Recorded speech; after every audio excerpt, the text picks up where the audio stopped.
5 mistakes people commit in the no contact phase that we encounter day by day that you have to be aware of so you don't commit them.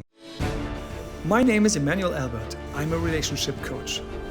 For years I've been helping people to win back their ex, escape the friend zone, or lead happier relationships.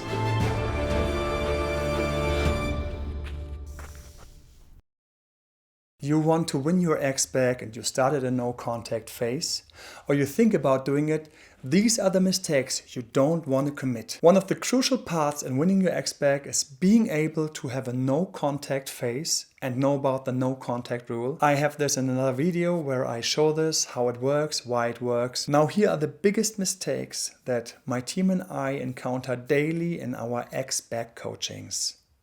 Of course, the heaviest I put at the end of the video, that it's even easier for you to follow through so you don't make those mistakes. First mistake, someone brags about having or doing a no contact phase, especially towards your ex. So many times people told the ex that they will now have a time off, will take a no contact phase, and you know what your ex is doing? He now knows what's coming. So he's not surprised anymore by you going really to a no contact phase. So he's even sitting there with his watch and thinking, I give him 14 to 30 days and then probably he will not follow through. So you being 14 days in the no contact phase, 21, so 3 weeks already, 21 days. And you think, wow, this is so long now, what can I do? And maybe you call your ex-back coach and you think about the first action, the first event you will do. But your ex thinks, well, that was not too bad, but already he broke it after 3 weeks. So by not telling your ex about this, first, it's much more impressive. So it will bring up more emotions on your ex's side. This is all that we want. He should miss you. She should miss you. Wonder what got into you that suddenly you're so strong. So you never share this. And I have some cases where they're arguing with me on the phone. Emanuel, I can't do it. I have to tell. No, you don't have to. And by arguing, I know how deep he or she still is in the whole bad feelings, in the whole feeling of insignificance, of feeling inferior. And these are all the emotions. If you show them, your ex will never take you back. So don't argue with me right now. Do the no contact rule and don't share this with your ex. The second very important mistake that you don't want to do in these days is you let it out on other ways. I had a client, and up to this day, I still doubt whether it was true or actually a lie straight into my face, that told me, yes, Emanuel, I was really trying to do this no contact rule, but somehow I fell asleep and my finger went on the phone button and rang her up at 4 a.m. How can I save this? Because then I called her telling her I didn't want to call you. I was just falling asleep with my finger on the phone. Like, who would believe this? And you can imagine how this was even throwing him even in the wrong direction, and the whole breakup was even worse. She was even reinforced by her decision breaking up with him. So if we say no contact rule, it is no contact rule. It is no call. It is no voice. It's no tapping on the phone and then hanging up. It's not going into the WhatsApp conversation that he or she sees how you are typing something and you don't send it. No, we don't do any of those stupid games. We really refrain from all of this active contact. All you can do is have some posts and maybe some stories. And then again, there's also another loophole that many try to use. You don't speak to your ex via other people, like a relative. For instance, your brother is working with him and you say to your brother, oh, I wonder how he is. And then your brother goes there, oh, he's wondering how you are. And then she says like, actually, I'm fine. I'm happy that I broke up. And then he comes back the next day.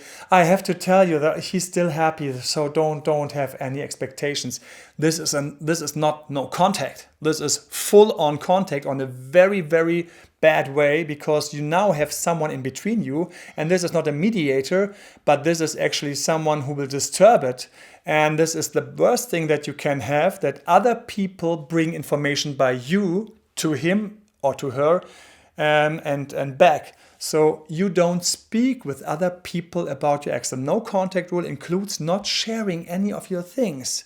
So in my case, I had circumstances where my sister or my dad were approached by my ex. They asked for me, and then I told them, just say, oh, I don't know, or he's fine. Just be very vague and maybe one sentence and then change the topic immediately.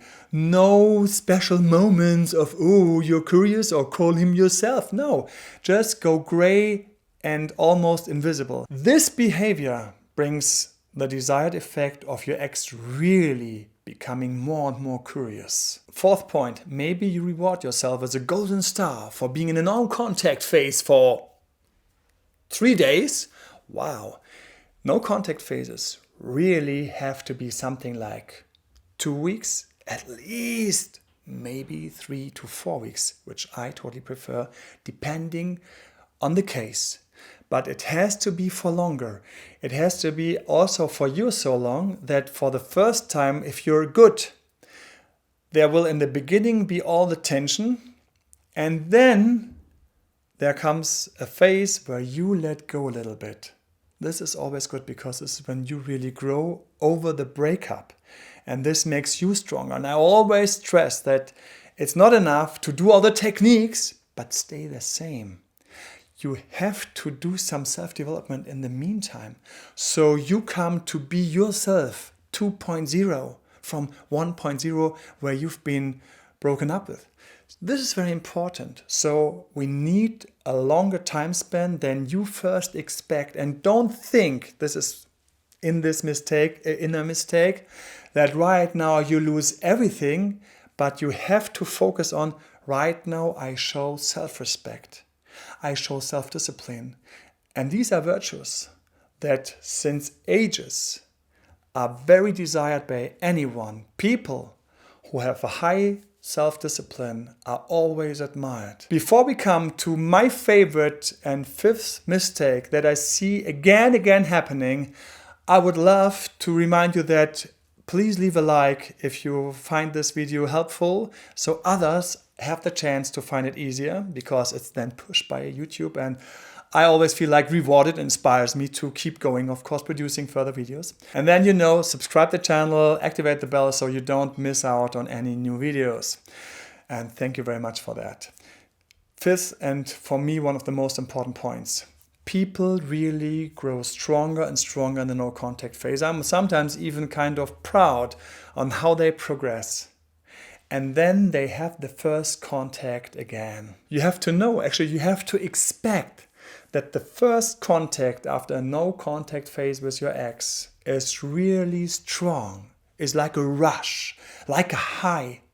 And especially in those moments, it's important to hold it together and think of the other routes. For instance, I can share this with you right here, although this belongs to another video, that you don't write too much, that you're not too euphoric, that you're not answering too fast, too quick.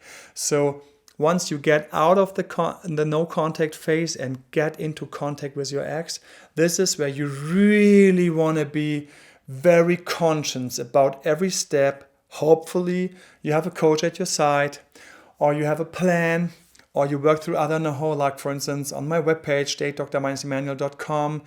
We have different other programs that are coming up. So you know what to do then, but do it. And don't show how much this means to you. So many lose it straight away. They have one good text, and then the other one comes with the text back. She's answering. And then comes the next text, and suddenly, blah, blah, blah, blah, blah, they lose it. And you don't want to lose it, because you had so much effort on this no contact phase at first.